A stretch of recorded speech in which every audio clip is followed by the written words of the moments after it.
কোনো এক ব্যক্তিকে চাকরি দেওয়ার পর সে যদি খুশি হয়ে আমাকে কিছু টাকা দিতে চায়, তা নেওয়া ঠিক হবে কিনা?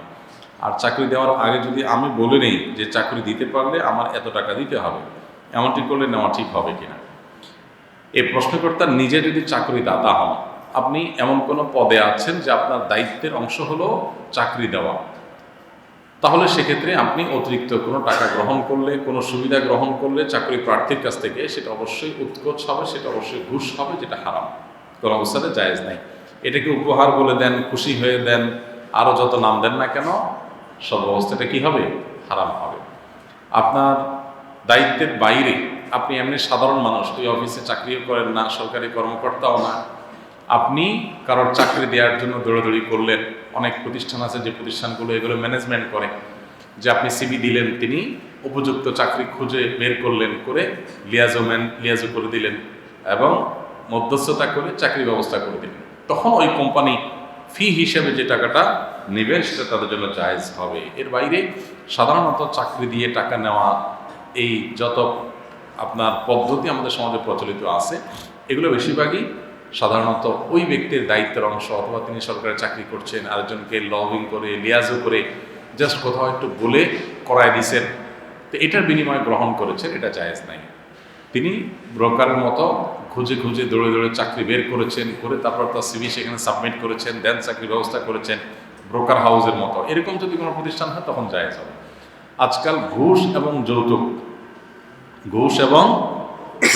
এই দুইটা কাজ, এটার নাম পরিবর্তন হয়ে গেছে। এখন ঘুষকে ঘুষ আর বলা হয় না, যৌতুককে যৌতুক বলা হয় না। শয়তান এগুলোকে আমাদের কাছে, এই অবৈধ কাজকে বৈধ হিসাবে প্রমাণ করার জন্য, সাব্যস্ত করার জন্য একটা নতুন টার্ম এবং নতুন নাম দিয়েছে, সেটা হলো খুশি হয়ে দেওয়া। সেটা হলো কি হয়ে দেওয়া? খুশি হয়ে দেওয়া। যৌতুকও খুশি হয়ে দেয়, আর ঘুষও বলে খুশি হয়ে যা দেয়। তো খুশি হয়ে দিলেও হারাম হবে, খুশি না হয়ে দিলেও হারাম হবে। আমার নাম তামজিদ, আমার বয়স 10 বছর, আমি কি মা বাবার সাথে ঘুমাতে পারবো? আমি একা ঘুমাতে ভয় পাই, এখন আমি কি করব? নবী করিম সাল্লাল্লাহু আলাইহি সাল্লামের হাদিস রয়েছে এক্ষেত্রে সুস্পষ্টভাবে। তিনি বলেছেন, মুরু আওলাদাকুম বিসসালাতি ওয়া হুম আবনাউ সাব'i সিনিন, তোমাদের সন্তানদেরকে 7 বছর বয়স হলে নামাজের নির্দেশ করো। ওয়াদরিবুহুম ইযা বালাগু 10, 10 বছর হলে তাদেরকে নামাজ না পড়লে শাসন করো। অন্য নবী সাল্লাল্লাহু আলাইহি ওয়াসাল্লাম আরেকটি নির্দেশ রয়েছে, সেটা হলো যে ওয়াহজুরুহুন্না ফিল মাদাজি আও কামা ফিল হাদিস, যে তাদের এবং তাদের বিছানা পৃথক করো। ওয়াহজুরুহুন্না এটা মহিলাদের জন্য করার আয়াত। ছেলেদের সন্তানদের ব্যাপারে 10 বছর বয়স হয়ে গেলে তাদের বিছানা পৃথক করার নির্দেশ নবী সাল্লাল্লাহু আলাইহি ওয়াসাল্লাম দিয়েছে। এখন হতে পারে কোনো বাসায় একটাই ছেলে, সে অন্য রুমে শোবে, এটা তার ভয় হয়, তো তার ভয় দূর করার জন্য আস্তে আস্তে অভ্যস্ত করা উচিত। প্রথমে বাবার সাথে শুলো, পরে আস্তে আস্তে একদিন গেল, 2 দিন গেল, একা একা শুলো, কিছু সময় একা শুলো, কিছু সময় সাথে শুলো, এবং থেকে থেকে অভ্যস্ত করতে হবে। অনেক পরিবারে আছে ছেলে মেয়ে, তারা দেখা যায় যে অনেক বড় হওয়ার পরও দেখা যায় মা বাবার সাথে শোয়, এটা উচিত না। আমরা বেশি আধুনিক হতে গিয়ে নিজেদের ধ্বংস অনেক সময় ডেকে আনি। আজকাল সমাজ যে কোন পর্যায়ে চলে গেছে, ভয়াবহতা কোন লেভেলে চলে গেছে, ফিতনা যে কতভাবে হয়, সেগুলো আসলে ব্যাখ্যা করে বোঝাবার দরকার নেই। আমরা সবাই কম বেশি বোঝার কথা। সো এই বিষয়গুলোতে শরীয়তের নির্দেশনা আমরা মেনে চলবো ইনশাআল্লাহ। তবে হ্যাঁ, একেবারে ভয় পায় একটা ছেলে, 10 বছর বয়স, তাকে জোর করে ধরে নিয়ে রেখে আসতে হবে, নট নেসেসারি। তাকে তো অভ্যাসটা আরো আগে থেকে করানো দরকার ছিল, 7 বছর, 6 বছর, 5 বছর, তখন থেকে আস্তে আস্তে একই রুমে পাশাপাশি শোয়াবে। এমনকি 10 বছর হয়ে গেছে, এখন পাশের রুমে এসে একা একা শুধু ভয় পায়, তাহলে ঠিক আছে, একই রুমে শুবে, কিন্তু আলাদা একটা ছোট্ট করে একটা খাট তার জন্য তৈরি করে নিবে, আলাদা বিছানা শুবে। এভাবে এক রুমে থাকতে পারে। যদি অভাবী হয়, আলাদা খাট করার সুযোগ না থাকে, তাহলে একই খাট হলো, সেখানে মাঝখানে বড় কোনো বালিশ দিয়ে নিবে, এমনভাবে করবে যে ওটা বিছানা পৃথক হওয়ার মতো করে। হাজারো অনাচারের পথ বন্ধ হয় এই পদ্ধতির কারণে। এই কথা বলা চর্চা, এই ছিল কথা বলা। আমি জানি ইসলামে আব্দুর রহমান বা আব্দুল্লাহ বা এই টাইপের আরবি সুন্দর অর্থের নাম রাখা বিশেষ গুরুত্ব আছে। তবুও কেউ যদি বাংলা নামে, যেমন স্নিগ্ধা, প্রান্ত, এরকম নাম রাখে, তাহলে সমস্যা আছে কিনা? ভাইরা আমার, অন্য ভাষায়, আরবি ছাড়া অন্য কোনো ভাষায় নাম রাখা জায়েজ, তবে অবশ্যই উত্তম না। উত্তম হলো এমন নাম রাখা যে নাম কোরআন এবং সুন্নাহ যে নামের ব্যাপারে নির্দেশনা রয়েছে। যেমন নবী করিম সাল্লাল্লাহু আলাইহি সাল্লাম বলেছেন সবচেয়ে উত্তম নাম হলো আব্দুল্লাহ এবং আব্দুর রহমান, এগুলো হলো সবচাইতে উত্তম নাম। এরপরে উত্তম নামের তালিকায় আল্লাহর যত গুণবাচক নাম আছে, আল্লাহর সমস্ত গুণবাচক নামের শুরুতে আব্দুল যোগ করলে যত নাম হবে, আব্দুল উদ্দুন, আব্দুল গফুর, আব্দুর রহিম, আব্দুল সবুর, আব্দুর রহমান, সব এরপরে উত্তমের তালিকায় থাকবে। তারপরে উত্তম নামের তালিকায় হবে সমস্ত নবী রাসূলগণ এবং সাহাবা এবং সালাফের নামে নামকরণ করবে। এরপরে যে কোনো অর্থবহ নাম রাখলেই সেটা উত্তম হবে, জায়েজ হবে। এক্ষেত্রে আমাদের মনে রাখা দরকার, নামের মধ্যে মানুষের ধর্মীয় পরিচয়টা খুব পরিষ্কারভাবে ফুটে ওঠে। ধর্মীয় পরিচয়টা নামের মধ্যে খুব পরিষ্কারভাবে ফুটে ওঠে। আমরা অনেকে আধুনিক হতে গিয়ে নিজেদের নামগুলোতে ইসলামের কোনো ছোঁয়া আমরা রাখতে রাজি না। আমরা মনে করি এটা আমরা আধুনিক হয়ে যাবো। আসলে এখানে আধুনিকতার ব্যাপার নয়, ব্যাপার হলো যে এর মধ্য দিয়ে আমরা আমাদের নামের মধ্যে ধর্মীয় কোনো নাম নিশানা রাখছি না। অথচ পশ্চিমা পৃথিবীতে এখনো পর্যন্ত তাদের নামগুলো, তারা ধর্ম থেকে অনেক দূরে সরে গেছে। তাদের ম্যাক্সিমাম মানুষের কোনো আসলে ধর্ম নেই, তারা ম্যাক্সিমাম মানুষ নাস্তিক। এত কিছুর পরও তাদের মধ্যেও কিন্তু ধর্মীয় পরিচয় বহনকারী নাম রাখার প্রবণতা এবং কালচার আছে। আপনি দেখবেন তারা ডেভিড নাম রাখে, এটা ধর্মীয় নাম। ডেভিড, দাউদ আলাইহিস সালামের নাম, সেটাকে ডেভিড বলেন তারা। আব্রাহাম নাম রাখে, এটা কার নাম? ইব্রাহিম আলাইহিস সালামের নাম। ঠিক একইভাবে বহু নবী রাসূলদের নাম দেখবেন যে তাদের মধ্যে নামকরণ করা প্রচলন আছে। তো আমরা বাংলাদেশে মানুষ আধুনিকতায়, শিক্ষায়, সভ্যতায়, তথ্য প্রযুক্তিতে অনেক কিছুতে আমরা তাদের থেকে অনেক দিক থেকে পিছিয়ে আছি। কিন্তু আমরা ধর্মীয় খোলস মুক্ত হওয়ার ক্ষেত্রে তাদেরকেও আমরা ছাড়িয়ে চলে যেতে চাই। এটা খুবই গর্হিত একটা বিষয়। তো বাংলায় নাম রাখা নিষেধ না বা নাজায়েজ না, কিন্তু যেই নাম শুনে পার্থক্য করা যায় না লোকটা কি মুসলিম নাকি অমুসলিম, অবশ্যই সে নাম রাখা উত্তম নয়। এই জন্য আপনার নাম থেকে, নাম তো মানুষের পরিচয়, নাম তো মানুষের আসল পরিচয়টা তুলে ধরে, মানুষকে চেনায় সবার সামনে। অতএব সেটা হতে হবে অর্থবহ এবং অবশ্যই কোরআন এবং হাদিস আপনার যে সমস্ত নামের ক্ষেত্রে রেকমেন্ড করেছে সে নামগুলো রাখাটাই অধিকতর উত্তম হবে। বাংলা নাম রাখা জায়েজ আছে, শর্ত হলো যে ধর্মীয় পরিচয় বোঝা যায় না এরকম নাম যেন না রাখা হয়।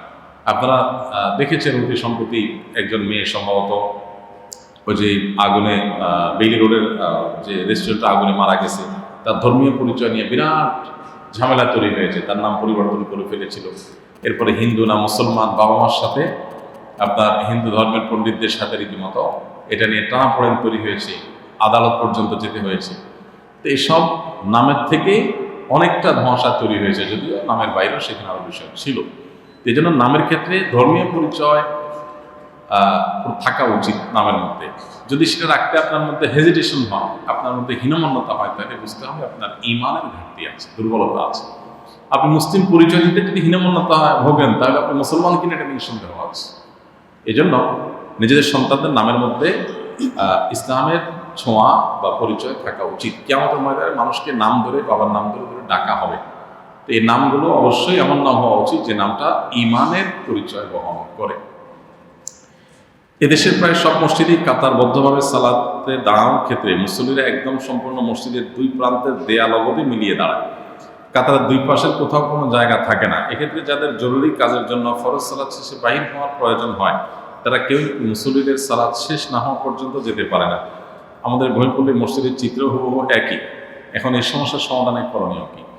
ভাই, এটা সঠিক বলেছেন। যে ভাই প্রশ্ন করেছেন সম্ভবত তিনি মিডল ইস্টে বা পৃথিবীর অন্যান্য দেশে তিনি গিয়েছেন বা থেকেছেন, এই জন্য তিনি এই প্রশ্ন করেছেন।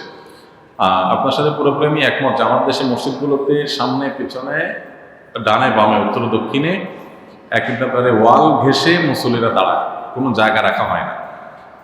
মিডল ইস্টে বিশেষ করে মসজিদগুলোতে এবং উন্নত দেশে মসজিদগুলোতে আপনার চারপাশেই 2 ফিট 3 ফিট জায়গা রাখা হয় হাঁটার জন্য, চলাচলের জন্য, যাতে করে যদি কারোর ওযুর প্রয়োজন হয় বা একটু আগে যাওয়ার প্রয়োজন হয়, তিনি কাতার হয়ে সোজা ওই জায়গা দিয়ে তিনি বের হয়ে যেতে পারেন। এখন আমাদের দেশে নর্মাল মসজিদগুলোতে একদম ওয়াল টু ওয়াল মানুষ দাঁড়ায়, দুই পাশে হাঁটার জন্য কোনো জায়গা থাকে না, যার কারণে মানুষ নামাজ শেষে বেরোতে গেলে পিছনে নামাজ পড়তেছে, এলোমেলো অবস্থা হয়ে যায় এবং নামাজের সামনে দিয়ে হাঁটা লাগে। এর অন্যতম প্রধান কারণ হলো আমরা জানি আমাদের দেশটা একে তো খুব ছোট্ট একটা দেশ, অনেক পপুলেশন, বহু মানুষ এখানে বসবাস করে, জায়গার বড় সংকট। আমরা যতটুকু জায়গা নিয়ে মসজিদ করি পৃথিবীর খুব কম দেশেই এতটুকু অল্প জায়গা নিয়ে মসজিদ করে, বিশেষ করে মিডিল ইস্টে যে দেশগুলোর কথা আপনি বললেন, যে বা যেগুলো দেখে আপনি প্রশ্ন করলেন, সেই দেশগুলোতে বিপুল পরিমাণ জায়গা নিয়ে তারা মসজিদ করে, যার কারণে তারা কিছু জায়গা হাঁটার জন্য রাখে, কিছু যারা অন্যান্য কাজের জন্য রাখে, সার্ভিস এর জন্য কিছু জায়গা রাখে। আমাদের দেশে মসজিদে নামাজ পড়ার জায়গা দেওয়ার সুযোগই তো নেই, মানুষ তো রাস্তা দাঁড়ানো লাগে, যার কারণে আসলে এরকম জায়গা রাখার সুযোগ হয় না। তারপরে যাদের সুযোগ আছে তাদের রাখা উচিত।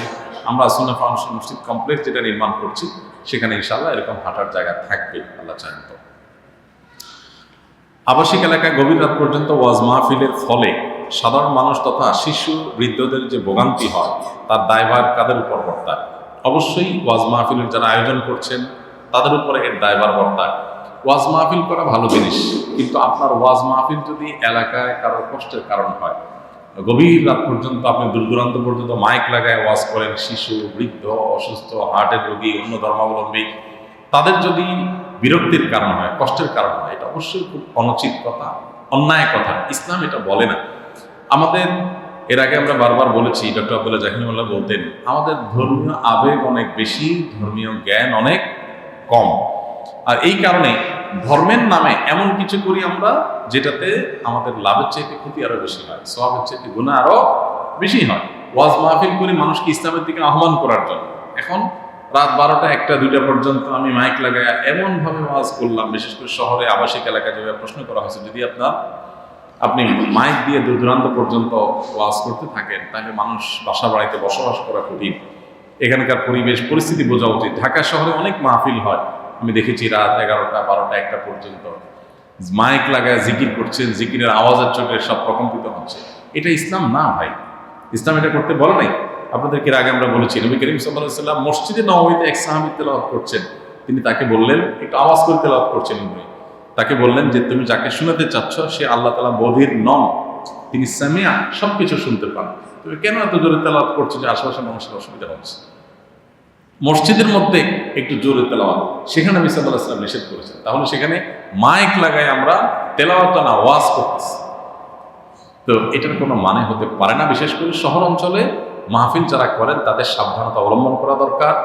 তারা মানুষকে ইসলামের পথে আনার পরিবর্তে তাদের এই উদ্ভট কর্মকাণ্ডের কারণে মানুষ ইসলামের প্রতি বীতশ্রদ্ধ হয়ে যায় কিনা সেটা চিন্তা করার যথেষ্ট কারণ আছে।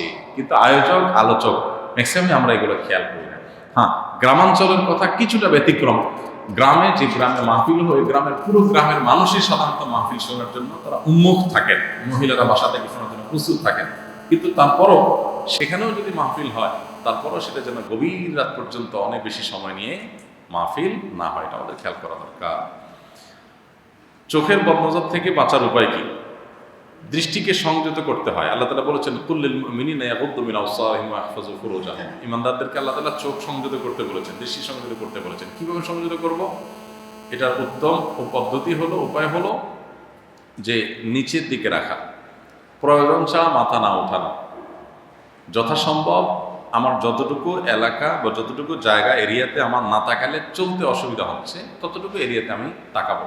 যেহেতু আমি ডানে বামে তাকালে, মাথা উঁচু করে আমি চলাফেরা করলে ডানে বামে চোখের এরিয়াতে হারাম কিছু এসে পড়ার আশঙ্কা আছে, এজন্য দৃষ্টিকে অবনত করা, নিচে রাখা, যতটুকু না হলে নয় ততটুকু জায়গায় দেখে দেখে চলা। এটা হলো একটা উপায়। আরেকটা হলো যেই জায়গায় গেলে আমার চোখের গুনাহ হবে সেই জায়গাগুলো অ্যাভয়েড করা যতটুকু সম্ভব হয়। বাজারে আমার যাওয়াই লাগে, তো বাজারে যে জায়গা মেয়েদের পদচারণা বেশি, বেপর্দাহীন মেয়েদের পদচারণা বেশি, সেই জায়গাগুলো সম্ভব হলে আমি অ্যাভয়েড করবো। আর যদি অ্যাভয়েড করা সম্ভব না হয়, যত দ্রুততার সাথে সম্ভব কাজ সেরে আসবো, এবং যাওয়ার আগে একটু নিজেকে নিজে একটা দায়িত্বশীলতার মধ্যে ফেলে তারপরে যাব, যে আমি যেখানে যাচ্ছি সেখানে প্রচুর পর্দাহীন পরিবেশ আছে, যার কারণে সেখানে আমার নিজেকে সংযত রাখতে হবে। এটা মানসিকভাবে স্থির করে তারপর আমি বের হব, তাহলে ইনশাআল্লাহ দৃষ্টিকে সংযত রাখা সহজ হবে।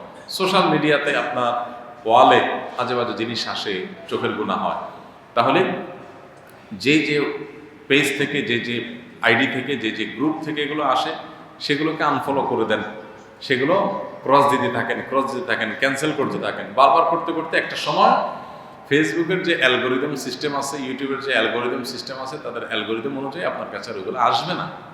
আর আপনি যদি একবার ওগুলো ক্লিক করেন, একবার দেখেন, তাহলে এরকম 10টা আবার আপনার কাছে আসবে। তো আপনি দেখতেছেন আর দেখে দেখে তাকা তাকা বলতেছেন আস্তাগফিরুল্লাহ আস্তাগফিরুল্লাহ। তো আপনার শয়তানও আস্তাগফিরুল্লাহ পড়বে। বুঝে আসছে কথা? এই আস্তাগফিরুল্লাহর কোনো মানে নেই। স্ট্রং আপনার মানসিকতা থাকতে হবে, দৃঢ় মনোবল থাকতে হবে যে আমি হারাম এটা থেকে বেঁচে থাকার চেষ্টা করবো, ইনশাআল্লাহ আল্লাহ তাআলা সহজ করবেন।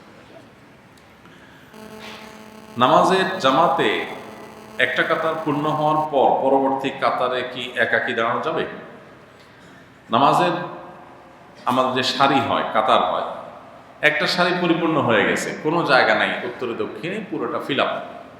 এখন আপনি এসছেন বাহির থেকে, জামাতে সামিল হবেন, জামাতের মাঝামাঝি পর্যায়ে। তো আপনি সামিল হলে কি করবেন? যেহেতু আগের কাতারটা পরিপূর্ণ হয়ে গেছে এবং কোনো জায়গা নেই, আপনি পেছনে একাকী দাঁড়াবেন না কি করবেন? এর উত্তর হলো যে যদি আরো মুসল্লি আসছে, আপনি দেখতে পাচ্ছেন কেউ ওযু করছে, কেউ আসছে, তাহলে আপনি একাকী দাঁড়িয়ে যান, তিনি এসে আপনার সাথে যোগ দিবেন, বা কাছাকাছি আসছেন, তিনি এসে যোগ দিবেন, তাহলে দুজন মিলে আরেকটা নতুন কাতার করলেন। আর যদি নতুন কোনো মানুষ আসার সম্ভাবনা না থাকে, আপনি এমন কোনো জায়গা আছেন নতুন কোনো মুসল্লি আসবে না অথবা আসার কোনো আলামত নাই, তাহলে মাসআলা হলো একা দাঁড়াবেন না। কি করবেন তখন? সামনের কাতার থেকে একজনকে পেছনের দিকে নেবেন। সেটা কিভাবে নেবেন? এটা তো কঠিন কাজ। সামনের কাতারে তো সবাই নামাজে আছে। নেওয়ার পদ্ধতি হলো সামনের কাতারে কারোর শরীরে এরকম টাচ করবেন বা হালকা করে টান দিবেন, যাতে করে সে বুঝে যে পেছনে কেউ আমাকে যাওয়ার জন্য আহ্বান করছে, জাস্ট এভাবে। আবার ওই জামা ধরে টান টান শুরু করেন না, তাহলে তো নামাজ রেখা মারামারি শুরু হয়ে যাবে, ফাইট শুরু হয়ে যাবে। তো এই জন্য আলতো করে তার পিঠে হাত দিলেন, সে যেন বুঝে যে আপনি পিছনের দিক যেতে বলছেন। তখন তিনি ক্যাবলামুখী দাঁড়িয়ে আছেন, তো ওই জায়গা থেকে তিনি জাস্ট সোজা পেছনে চলে যাবেন, এরপরে দুজন মিলে একসাথে দাঁড়াবেন। এই মাসআলা আমাদের দেশের ম্যাক্সিমাম মানুষ জানেই না। আমার মনে হয় না যে 1% বা 2% মানুষও জানে। মাসালা যেহেতু জানে না, অতএব সাবধান। টানাটানি করতে যাবেন, সে তো মনে করবে কি ব্যাপার, আমরা নামাজে বাধা দিচ্ছি, এই লোক তো আস্ত শয়তান, তাহলে এটা মেরে নেওয়া সওয়াবের কাজ, বিসমিল্লাহ বলে বসে দেওয়া শুরু করে দিই। বুঝেন না কথা? তো যে মাসআলা জানে না, তার ধরে যদি টানতে যান, তাহলে মায়ের খাওয়ার ভয় আছে। এই জন্য প্রথম কাজ হলো মাসআলাটার ব্যাপক জানাজানি করতে হবে। যে পেছনে যদি কোনো ব্যক্তি একাকী আসেন জামাতরত অবস্থায়, এবং তিনি যদি একাকী দাঁড়াইতে হয়, আর কোনো মুসল্লি আসছেন না, আসার সম্ভাবনা নাই, এমত পরিস্থিতিতে সামনের কাতারে থাকা যে কোনো এক মুসল্লিকে আহ্বান করবেন তার সাথে যোগদান করার জন্য। কারণ একা কোনো এক সফে দাঁড়ানো, কোনো একটা কাতারে দাঁড়ানো নিষেধ রয়েছে হাদিসে। বিধায় তিনি তার সাথে আরেকজন সঙ্গী যোগ করাবেন সামনে থেকে। সামনে থেকে যিনি একটু পেছনে যাবেন, তার কোনো গুনাহ হবে না, তার নামাজের কোনো ক্ষতি হবে না, তবে তিনি স্ট্রেট পেছনে যাবেন। এখন তিনি যদি একেবারে সামনে থেকে পেছনের দিকে, পূর্ব দিকে ফিরে তার সালাম মোসাফা দিয়ে বলে, ভাই কেমন আছেন, একা একা হয়ে গেছেন, কোনো অসুবিধা নেই, আমি আছি, এসব আলাপ সালাপ যদি বাধায় দেন, তাহলে নামাজ ভেঙে যাবে, কোনো আলাপ হবে না। এবং কেবলামুখী আছেন, ওখান থেকেও সরা যাবে না, কারণ কেবলামুখী হওয়া নামাজের ফরজ। বিধায় পশ্চিম দিকে আসেন, আপনি যা সোজা পেছনে দাঁড়ায় যাবেন, এবার দুজন দাঁড়ায় নামাজ পড়বেন।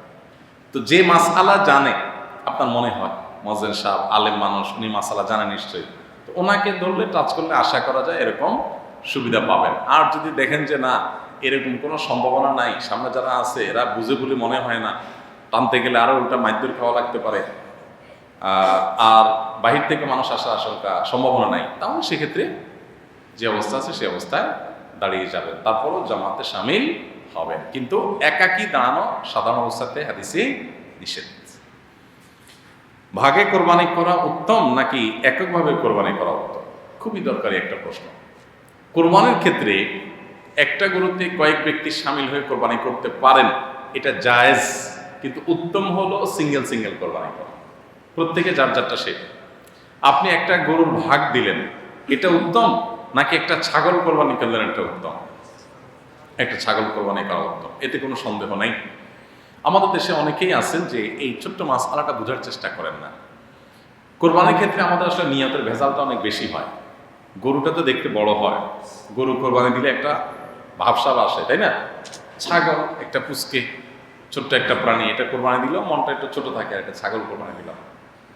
আমি এই জন্য প্রায় বলি, ঢাকায় বিশেষ করে অনেক লোক আছেন যারা বিশাল বড় বড় গরু কোরবানি করেন, বিশেষ করে আমাদের অভিজাত এলাকাগুলোতে, ধানমন্ডি, গুলশান, বাড়িধারা, এই সমস্ত এলাকাগুলোতে কোনো কোনো বাড়িতে কোরবানির আগ দিয়ে গেলে আপনি দেখবেন গ্যারেজের ভিতরে এক একটা গরু আছে 5 লাখ 6 লাখ টাকা দামের, 3টা 4টা 5টা গরু।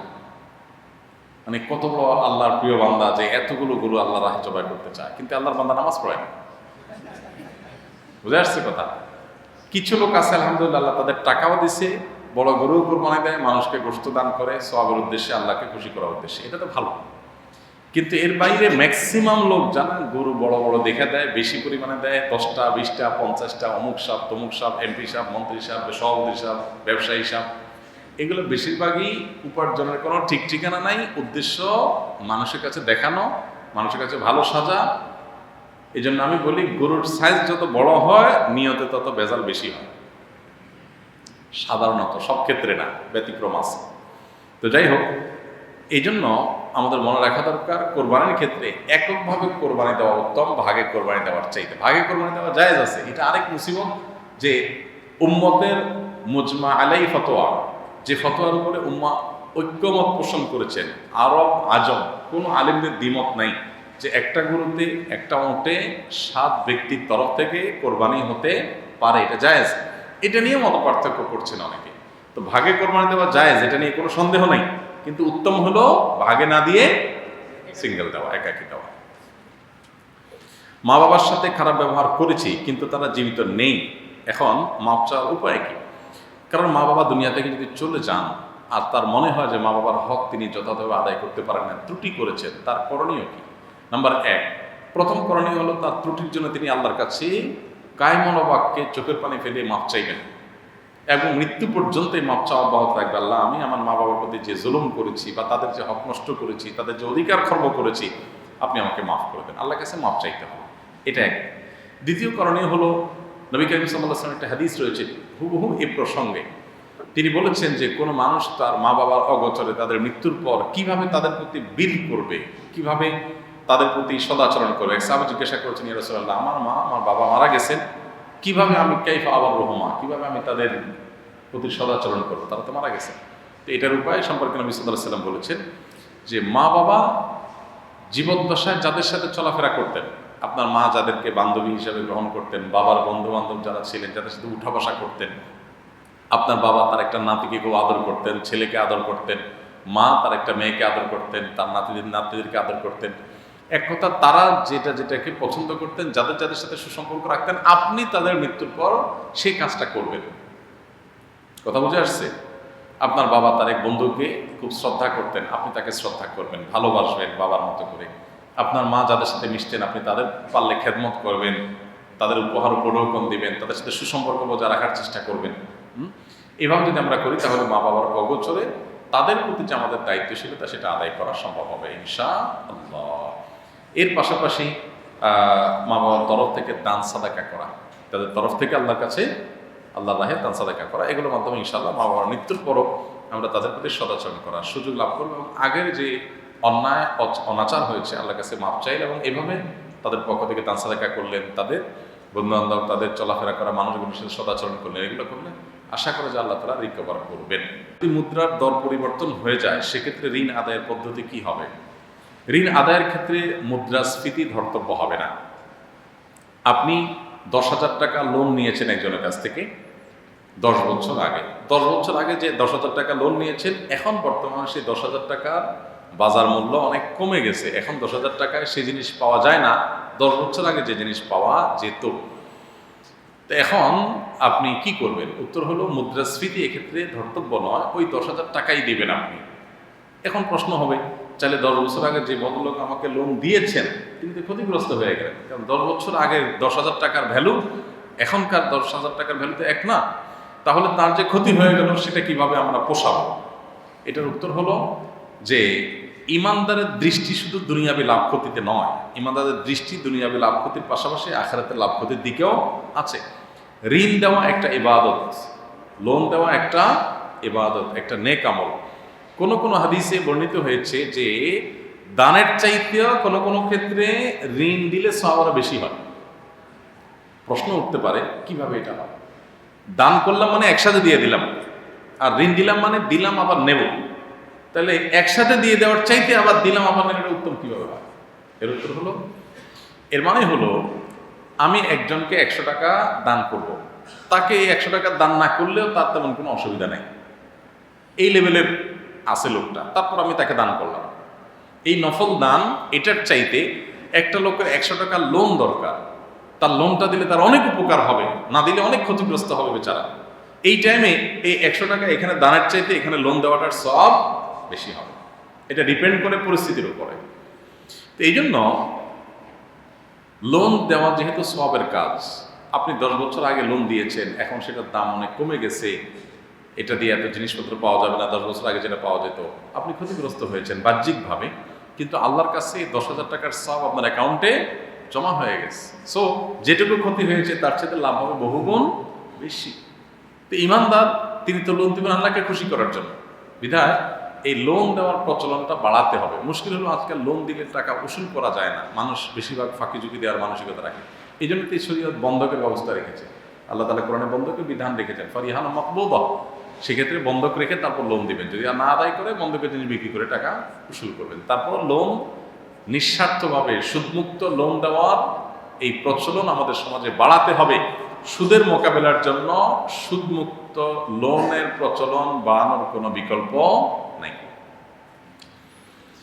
কেউ যদি হাজারো মানুষের সামনে কারো নামে বদনাম করে, পরবর্তীতে গোপনে তার কাছে ভুল স্বীকার করে ক্ষমা চায়, সে মানুষটি বলেছে আমি তোমাকে এইভাবে ক্ষমা করব না সবার সামনে, আমার নামে বদনাম করছো, সবার সামনেই ক্ষমা চাইতে হবে, ইসলাম দেশে কোনটা উত্তম? সন্দেহ নেই ক্ষমা করা খুব ভালো কাজ। আল্লাহ তাআলা বলেছেন যে আল্লাহ তাআলা ক্ষমাশীলতাকে পছন্দ করেন, যারা মানুষকে ক্ষমা করেন তাদেরকে আল্লাহ তাআলা পছন্দ করেন। নবী করিম সাল্লাল্লাহু আলাইহি ওয়াসাল্লামকে আল্লাহ বলেছেন ফাফু আনহুম ওয়াসফাহ, আপনি তাদেরকে মাফ করে দেন যারা অন্যায় করেছে। মাফ করা সওয়াবের কাজ, কাউকে মাফ করলে আল্লাহ ওই ব্যক্তিকে মাফ করেন। এখন কেউ যদি প্রকাশ্যে লোকজনের সামনে আপনার সম্মানহানি করেছে, আপনাকে নিয়ে কটু কথা বলেছে, তাহলে এটা তওবার নিয়ম হলো আবার লোকজনের সামনেই স্বীকার করা যে আমি অন্যায় করেছি, ভুল করেছি, এবং এই দাবিটা যৌক্তিক দাবি যে তুমি আমার মানুষের সামনে আমার অপমান করেছো, এখন একা একা এসে মাপ চাচ্ছ, সেটা না, মানুষের সামনেই তুমি মাপ চাও। এই দাবিটা যদি কেউ করেন তো সে দাবিটা অন্যায্য দাবি না, সেটা ন্যায্য দাবি, এটা করার রাইট তার আছে। যদি তিনি উদারতার পরিচয় দেন যে লোকটা আবার মানুষের সামনে বলতে যাবে, তাহলে সেক্ষেত্রে সে ছোট হবে, ঠিক আছে আমার একটু মান সম্মান গেছে, যাক, ইজ্জত দেওয়ার মালিক আল্লাহ তাআলা, মানুষের কাছে মান সম্মান দেয়া না দেওয়া, মানুষ দেওয়া মান সম্মান দেয়া না দেওয়ার কেউ না, মানুষের সামনে মান সম্মান থাকা না থাকাতে এমন কোনো গুরুত্বপূর্ণ বিষয় হয় না। ইমানদারের বিশ্বাস যেহেতু সেটা যে আল্লাহর কাছে আমি সম্মানিত কিনা, তাহলে ইন্না আকরামাকুম ইনদাল্লাহি আতকাকুম, সবচেয়ে বেশি মুত্তাকি হলে আল্লাহর কাছে সবচেয়ে সম্মানিত, আমার আখিরাত ঠিক থাকবে। আর মানুষ আমাকে অনেক কদর করে, আখিরাতে আমার কিচ্ছু নাই, আল্লাহর কাছে আমার বেজ্জতি লাঞ্ছিত অবদারিত যদি হয়ে থাকে আল্লাহ না করুক, তাহলে এই সম্মানের কোনো মানে নাই, ঠিক আছে আমি আল্লাহর জন্য মাফ করে দিছি। এটা যদি কেউ করেন তিনি আল্লাহর কাছে অতিরিক্ত বিনিময় পাবেন, যেহেতু তিনি জুলুমের শিকার হয়েও তার কাছ থেকে কোনো প্রতিশোধ নেন নাই। কিন্তু তিনি যদি বলেন যে হ্যাঁ মানুষের সামনে তুমি অন্যায় করেছো, মানুষের সামনে মাপ চাইতে হবে, তাহলে অবশ্যই ক্ষমা প্রার্থীকে সে কাজটা করতে হবে। জামাতে ফরজ সালাত আদায়কালীন সময় ইমামের ওযু ছুটে গেলে ইমাম কি পদ্ধতিতে পিছনে যাবেন এবং ইমামের পিছনে মুসল্লিরা কি পদ্ধতিতে সালাত শেষ করবেন, এ ব্যাপারে বিস্তারিত জানালে উপকার হতো। যেমন কেরাত চলাকালীন সময়, রুকুকালীন সময়, আবার যদি সিজদাকালীন সময় ইমামের ওযু ছুটে যায়, তাহলে প্রথম থেকে শেষ পর্যন্ত যা যা করণীয় দয়া করে জানাবেন। খুব দরকারি একটা প্রশ্ন, এই মাসালাও আমাদের সমাজে খুব একটা জানাজানি নেই, জানাশোনা নাই, আলোচনা নেই। একজন মানুষ ইমামতি করছেন, ইমামতি করা অবস্থায় যে তার ওযু ছুটে যেতে পারে, খুবই স্বাভাবিক একটা ব্যাপার। আমরা মনে করি হুজুররা হলেন অতি মানবীয় মানুষ, হুজুরদের আবার ভুলভাল হবে এবং চিন্তা করতে পারি না হুজুররা আবার ছেলে হয় কেন, আমরা কল্পনাই করতে পারি না যে হুজুররা আবার ভুল হয় কেন। ভাই আমার নামাজের মধ্যে ওযু ছুটে যাওয়া এটা স্বাভাবিক একটা কাজ, আপনার যেরকম ছুটতে পারে হুজুররা এরকম ছুটতে পারে। এখন প্রশ্ন হলো কি করবেন তখন? এর উত্তর হলো নামাজের মধ্যে যখন ওযু ছুটে যাবে তখন সাথে সাথে নামাজ ত্যাগ করে চলে যাবে। ইমাম সাহেবের যদি ওযু ছুটে যায় ইমাম সাহেব কিভাবে বের হবেন?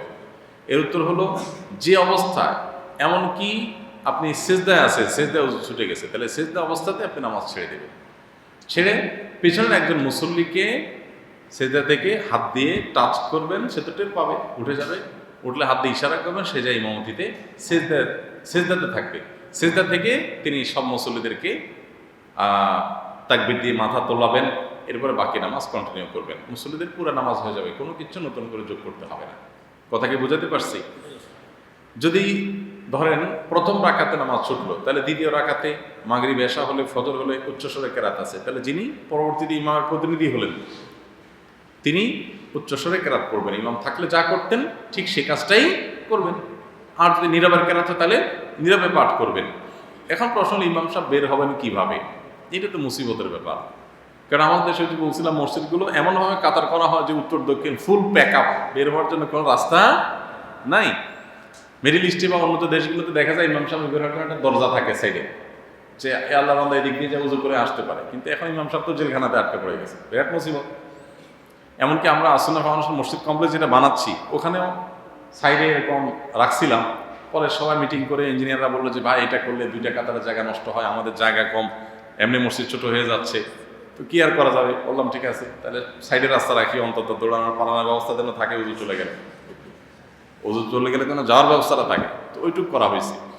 এখন ইমাম সাহেব কীভাবে যাবেন? ইমাম সাহেবের যাওয়ার বুদ্ধি হলো, প্রথমত জায়গা থাকলে তো বিভিন্ন জায়গা দিয়ে যাবেন, এদিকে দরজা থাকলে বা সাইড দিয়ে। আর যদি না থাকে, কাতারে ফাঁক দিয়ে আস্তে আস্তে আস্তে আস্তে আস্তে বের হয়ে যাবেন, এবং এতে কোনো গুনাহ হবে না। কারণ বিনা উজুতে নামাজ পড়া হারাম, জায়েজ নাই, তাকে বের হতেই হবে। আর যদি এত বেশি সংখ্যক মানুষ হয় যে আসলে এত কাতার ভেঙে যাওয়া দুঃসাধ্য ব্যাপার, তাহলে তিনি প্রয়োজনে বসে অপেক্ষা করবেন, কিন্তু বিনা উজু অবস্থা নামাজ পড়বেন না। যদি কোনো ইমাম সাহেবের আল্লাহ না করে উজু ছুটে যায়, আর ওই অবস্থা চিন্তা করে যে আমি যদি এখন যাই, মানুষ টের পেয়ে যায়, মানুষ বলবে আল্লাহ হুজুর ব্যাপার উজু ভেঙে গেছে, আমাদের তো ভাঙে না, আমরা তো সব ফেরেশতা, হুজুর ব্যাপার উজু ভেঙে গেছে, কেমনি কি মান সম্মান নষ্ট হবে। যদি ইমাম সাহেব তলে তলে নামাজ বাকিটা শেষ করে দেন, আল্লাহ মাফ করুক, তাহলে এর চেয়ে বড় গুনাহ আর হতে পারে না, ভয়ঙ্কর ব্যাপার। এই জন্যই তো ইন্নামা ইয়াখশাল্লাহ মিন ইবাদিহি আল উলামা, আল্লাহর ভয় সবচেয়ে বেশি আলেমদের মধ্যে। অতএব যার মধ্যে আল্লাহর ভয় নেই, সে আসলে আলেমই হতে পারে না।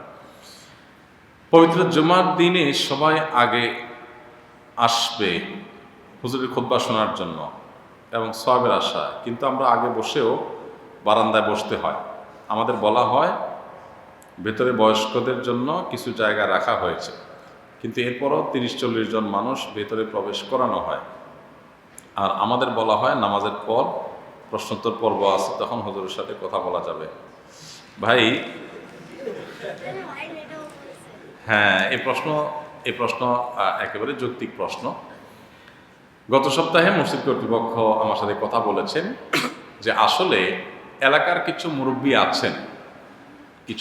আছেন যাদের জন্য সিঁড়ি ভেঙে উপরে ওঠা কঠিন, আবার তারা অনেক আগে মসজিদে আসতেও পারেন না, কারণ অজু ধরে রাখতে পারেন না। প্রশ্ন যিনি করছেন নিশ্চয়ই ইয়াং মানুষ, আপনার কোনো ব্যাপার না, আপনি এটা বুঝবেন না ওই মুরব্বীদের কষ্টটা কি হয়। তো এই জন্য যেহেতু আমাদের মসজিদে বাহির থেকে বিভিন্ন জায়গা থেকে, দেশের বিভিন্ন প্রান্ত থেকে মানুষ আসেন, এই জন্য স্থানীয় মুরব্বীরা বেচারারা জায়গা পান না। 12টার আগে থেকে মানুষ মসজিদে চলে আসে, ফিল আপ হয়ে যায়। তো তাদের জন্য সামান্য কিছু জায়গা রাখার কথা বলা হয়েছে। এটা যৌক্তিক, এটা অযৌক্তিক না। বিধায় এটাকে আমরা সবর করে নিব। আর যিনি প্রশ্নটা লিখেছেন, আমি তার কাছে প্রশ্ন করতে চাই, আপনি বারান্দা কি দুঃখে বসছেন? নিশ্চয়ই আপনি একটু পরে আসছেন, কারণ আপনার আগে যারা আসছে তারা তো ভিতরে ঢুকছে। তো আপনি ওইটা না করে, ঠিক আছে আমি তাহলে আর 10 মিনিট আগে আসি, আর 20 মিনিট আগে আসি, আপনি ওইটা না করে আপনি আরেকজনের সাথে ঠেলাঠেলি করতেছেন। আপনি নিজের সমস্যা, আমরা ম্যাক্সিমাম মানুষ সমস্যা নিজেরটা আমরা দেখি না, নিজের সমস্যা না দেখে আরেকজনের সমস্যা আমরা দেখি, এটা আমাদের খেয়াল করা দরকার। তবে হ্যাঁ, এটা ঠিক যে মসজিদে কারোর জন্য জায়গা রিজার্ভ রাখা ঠিক না। এখানে মাজুর বা অসুস্থ, ডায়াবেটিসের রোগী, বৃদ্ধ মানুষ, তাদের জন্য রাখা হয়। এখন 40-50 জন যদি হয়, এত বড় ফিগার হয়ে থাকলে সেটা অবশ্যই ভুল। আমরা আশা করব কর্তৃপক্ষ এটা খেয়াল করবেন যে এত বেশি লোক যেন না হয়, যে আননেসেসারি, যে শুধুমাত্র মহল্লার মানুষ, জওয়ান মানুষ, তাদের জন্য জায়গা রেখে দেওয়া হবে, আগের মানুষ আগে আসছে, দূরের মানুষের জন্য তাকে বারান্দায় বসতে দেওয়া হবে, এটা অবশ্যই অবিচার হবে, এটা জায়েজ নাই। এটা যদি করেন কেউ, তিনি গুনাহগার হবেন। এটা মসজিদ কর্তৃপক্ষের দায়িত্ব, কারণ মসজিদ আল্লাহর ঘর, এটার কোনো ব্যক্তি মালিকানা নেই। মসজিদ আল্লাহর ঘর, এখানে যে আগে আসবে সে জায়গা পাবে, আমি স্থানীয়, আমি বাড়িওয়ালা, আমি সভাপতি, আমি সেক্রেটারি, এই সমস্ত কাহিনী এখানে নাই। এখানে আল্লাহ মসজিদে ঢুকছেন সবাই আল্লাহর গোলাম, এটা আল্লাহর ঘর, এখানে কারোর কোনো তারতম্য করা যাবে না। আমি সুপারগুলো নিয়ে কাজ করি, নামাজের সময় ভালোভাবে পরিষ্কার করি, তারপরে একটু একটু থেকে যায়, প্রায় সময় তা ভুলে কিছু থেকে যায়, এতে উজু নামাজ হবে কিনা? না ভাই, এটা তো না, উজু নামাজ তো হবে না। এখন আপনার কাজ যেহেতু গ্লো নিয়ে হয়, সেক্ষেত্রে আপনার যে কোনো মূল্যে অজুর অঙ্গগুলো, অজুর অঙ্গের বাইরে এখানে গ্লু লেগেছে, অন্য কোথাও লেগেছে, এখানে ধোয়া জরুরি না, তাহলে ওটা না উঠাইলেও হবে, নামাজ হয়ে যাবে। তবে পরবর্তীতে যখন গোসল ফরজ হবে তখন আবার ঠিকই এটা আপনাকে রিমুভ করতে হবে। এখন কথা হলো যে অজুর অঙ্গের মধ্যে যদি আপনার গ্লু লেগে যায়, হাতেটাতে লেগে যায়, তাহলে আপনার এটা যদি থেকে যায় আর এই অবস্থা আপনি নামাজ পড়েন, নামাজ হবে না। কারণ ওজোর জন্য অন্যতম পূর্বশর্ত পবিত্রতা অর্জন করা, এই পবিত্রতা অর্জনের অংশ হিসেবে এই জায়গাগুলো আমাদেরকে ধুইতে হবে। দেখুন, আমাদের এই হাত মুখ ধোয়ার যে নির্দেশ ইসলাম দিয়েছে, এর মধ্যে আমাদের গুনাহ মাফ যেমন আছে, এর মধ্যে পার্থিব কল্যাণও আছে। আমাদের ফ্রেশনেস আসে। আপনি যখন লং রুটে যাবেন, দেখবেন যে কিছুক্ষণ গাড়ি ড্রাইভ করার পর, গাড়ি চালানোর পরে ক্লান্তি চলে আসে, চোখে ঝিমানি চলে আসে, ঘুম চলে আসে, তখন মানুষ কি করে? থামায়, হাত মুখ ধোয়, তাই না? মুসলমানের এই সমস্ত কাহিনীর দরকার নেই, কারণ অটোমেটিক তার নামাজের সময় উজু করতে হবে। মাগরিবের সময় দাঁড়াইতে হবে, আসরের সময় দাঁড়াইতে হবে, সে দাঁড়াবে, দাঁড়ায় উজু করবে, উজু করলেই তার ফ্রেশনেস অটোমেটিক হয়ে যাবে। ইসলাম এমন ব্যবস্থা রেখেছে আমাদের জন্য যে প্রত্যেকটা ইবাদতেরই আখিরাতে সওয়াব তো আসেই, তার বেশিরভাগ ক্ষেত্রে দুনিয়ার কোনো না কোনো কল্যাণের দিক আছে। বিধায় উজু আমাদের যথাযথ উপায়েই করতে হবে, এর মধ্যেই কল্যাণ আছে। আপনার কোনো এক জায়গায় সুপারগুলো লেগে আছে, ওখানে আপনি পানি দিয়ে উজু করলেন, তাহলে সুপারগুলোর নিচে যে আপনার ত্বক, চামড়া, সেখানে তো পানি যায় নাই, সো উজু হবে না। প্রচুর পরিমাণ জায়গাও ইচ্ছাকৃতভাবে বা জানা সত্ত্বে এরকম শুকনো রাখার কোনো সুযোগ নেই। আপনার যদি পরবর্তীতে টের পান, তাহলে তখনই আপনাকে এটা রিমুভ করে পুনরায় আপনার ওয়াক্তের মধ্যেই উজু করে আবার নামাজ পড়তে হবে, যদি আপনি টের পান যে এটা রয়ে গেছে। কারণ এটা ছাড়া আপনার নামাজ হবে না। এখন কথা হলো যে আমার তো কষ্ট হয়, সুপারগুলো নিয়ে কাজ করি, তাহলে এটা রিমুভ করতে কষ্ট হয়। কষ্ট যদি বেশি হবে, সওয়াব পাবেন। ইন্না আইজামাল জাযাই মা আইজামিল বালা। কষ্ট যে কোনো কাজ যত বেশি হয়, আমি উজু করে চলে আসছি ডাইরেক্ট, আমি রঙের কাজ করি না, আমি সুপারগুলোর কাজ করি না, আমার সওয়াব হবে। আপনি যেহেতু ওই কাজ করেন, জন্য আপনার এগুলো রিমুভ করতে দেরি হচ্ছে, কষ্ট হচ্ছে, সময় যাচ্ছে, এটা আপনার ইবাদতে গণ্য হবে ইনশাআল্লাহ। বিধায় এগুলোকে বোঝা মনে করবো না, বরং দায়িত্ব মনে করবো। আল্লাহ তাআলা আমাদের সবাইকে আমল তৌফিক দান করুন। জাযাকুমুল্লাহু খাইর। সুবহানাল্লাহি ওয়া বিহামদিহি, সুবহানাকাল্লাহুম্মা ওয়া বিহামদিকা, আশহাদু আল্লা ইলাহা ইল্লা আনতা, আস্তাগফিরুকা।